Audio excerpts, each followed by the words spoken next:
किसको किसको पता है नैया की दाढ़ी भैया? किसको किसको पता है? जिसको जिसको पता है दोनों हाथ उठा लीजिए, दोनों हाथ उठा लीजिए। पता बात हो? हाँ कि निमिया की दाढ़ी भैया झूले झूल हवा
आप सबके भजन ज्यादा बा, आप सबके तनी और भजन सुना दी इच्छा करता। यही में और भजन बा कैसे के झूलनवा झूली है लागेला हमारा डरेरा, कैसे के झूलनवा झूली है लागेला हमारा डरेरा। एगो भग भग हटड़े कि माई हमार हतना छोट बाड़ी आ झुलुहा हतना बड़ बा, कैसे झूली है कि कैसे के झूलू हवा झूली है लागेला हमारा डरेरा, कैसे के झूलू हवा झूली है लागेला हमारा डरेरा। छोटी मोटी मैया बोले, छोटी मोटी मैया बोले बचिया लो हवेरा, छोटी मोटी मैया बचिया लो हवेरा, छोटी मोटी मैया बोले कैसे के झूलू हवा झूली है लागेला हमारा डरेरा।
इसीलिए ना हम लोग का कॉम्बिनेशन बन गया।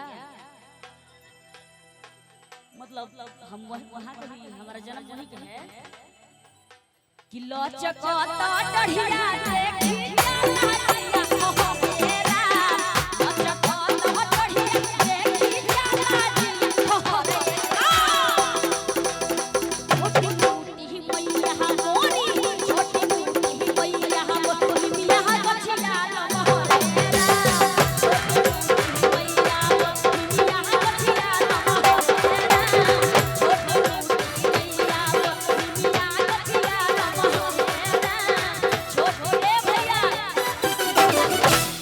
यही में होली तो सिया निकले आवा